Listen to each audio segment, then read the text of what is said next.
It started as routine guest appearance day on The View.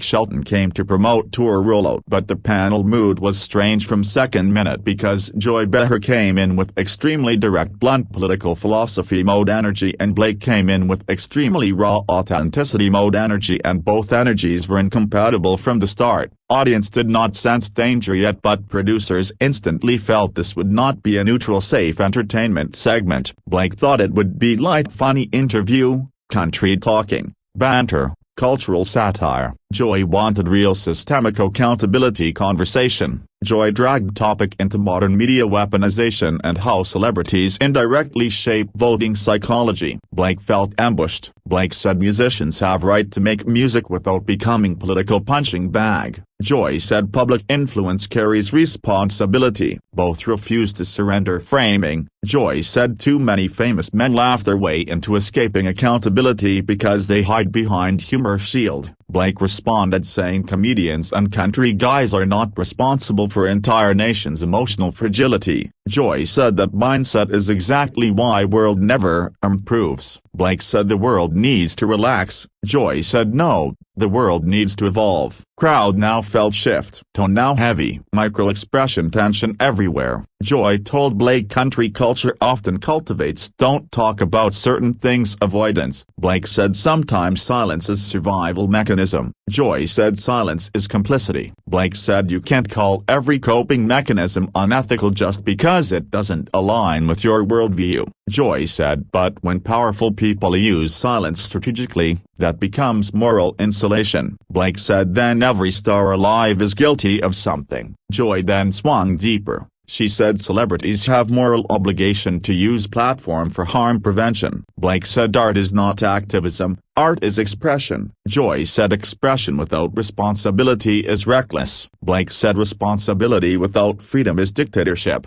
Joy said freedom without empathy is cruelty. Blake said empathy weaponized becomes censorship. They both accidentally built philosophical cage live. Millions later clipped every line. Producers panicked because this was evolving too philosophical. Blake refused to back down. Joy refused to soften. Both were not screaming, they were too calm. Calm conflict is worse. Calm conflict is nuclear. The more calm they were, the more terrifying it felt. Ratings spike real time. Blake tried pivot joke to defuse. Joy didn't laugh. Joy said some things are not punchline. Blake said humor is survival language. Joy said survival is not excuse. Crowd now divided, half nodding Joy, half nodding Blake. Culture war divided inside same studio. That never happens at this scale in daytime talk. Sunny tried to pivot and save conversation with bridge logic, but both had entered fundamental definition war. What is moral duty of megastar platform? Blake said I never asked to be moral lighthouse. Joy said but you are one whether you like it or not. Blake exhaled long slow frustrated inhale sequence. Joy leaned forward like cross-examination litigator. Blake said the internet turned opinions into weapons. Joy said the internet turned silence into weapons too. Blake said if everything is weapon then conversation is impossible. Joy said conversation becomes possible when we finally identify harm without protecting egos. That hit Blake nerve. For first time he raised voice micro notch. Blake said artists have right to protect mental health. Joy said sometimes protecting mental health becomes excuse to avoid discomfort. Blake said discomfort doesn't equal truth. Joy said pain often is truth. This is where everything snapped. Because they stopped debating opinion. They began debating existential philosophy of what truth is and who controls truth. TV daytime never intended to handle this level. Joy said history punishes people who stay neutral. Blake said history also punishes people who try to force purity rules. Joy said that is false equivalence. Blake said no, it is survival realism. Joy said survival built on selfishness is not survival, it is abandonment of humanity. Blake said sometimes protecting yourself is the only way to stay alive. Joy said, protecting yourself at what cost to others. At this point, executive floor redirected security standby inside hallway, not because threat physical but because they expected meltdown walkout or meltdown ejection. Ratings control team begged director to cut commercial early. Director waited because holy viral moment was happening real time. They cut 30 seconds too late. Damage was already global. Internet future artifact recorded permanently. Commercial break. Off-air, Joy told Blake he is using country charm as emotional insulation. Blake said she is using moral superiority like sword. Joy said truth needs sharp edge sometimes. Blake said when edge cuts people you destroy healing potential. Joy said when people in power are comfortable, nothing changes. Blake said discomfort without direction becomes chaos. Joy said maybe chaos is needed first. After break, Joy brought topic right back same direction intentionally. Blake said you are not having conversation.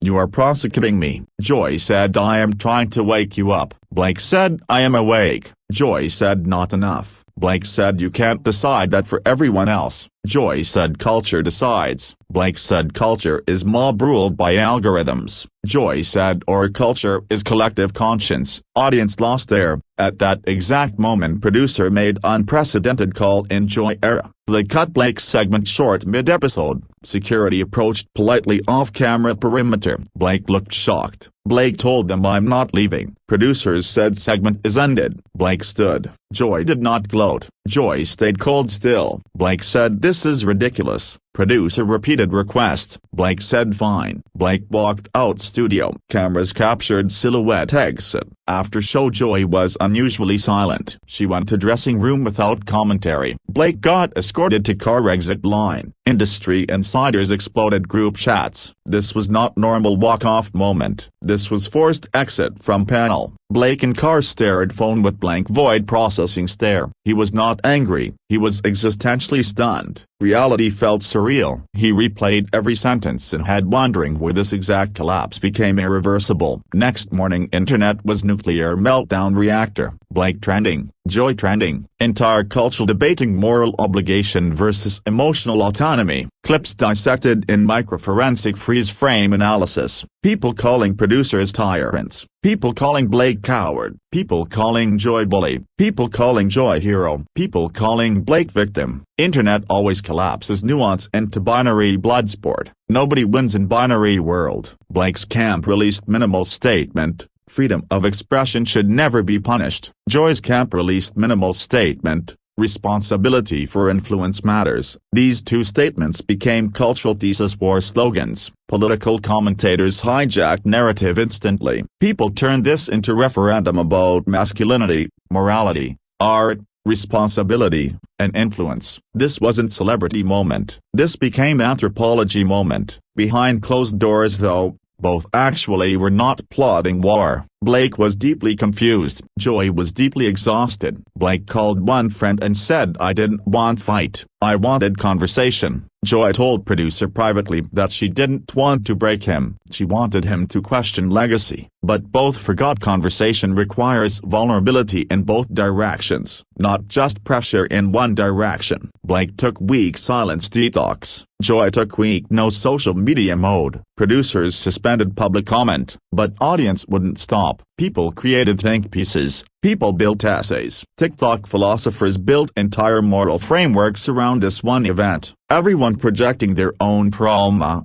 worldview, and worldview defense into this battle. The clash became mirror. Society didn't want truth. Society wanted confirmation bias comfort. Meanwhile, deeper back inside Blake's mind, he realized the entire reason he snapped wasn't Joy. It was that she attacked his emotional insulation shield that kept him functional his entire life. He built thick armor because he grew up believing vulnerability equals weakness. Joy forced him to confront it. That is why he felt unsafe. Not because she was wrong, but because she was too right, too fast, too direct. Meanwhile, deeper back inside Joy's mind, she realized she was projecting entire cultural frustration onto single one man because she was exhausted seeing world refuse accountability decade after decade. Blake just happened to be in blast radius moment, but he was not entire problem. He just represented symbol of old world structure. She forgot symbols are still humans with nerves and nervous systems and emotional memory wounds. Eventually producers invited Blake back months later quietly off camera to have private closed room restorative structured mediation. Joy agreed. Blake agreed.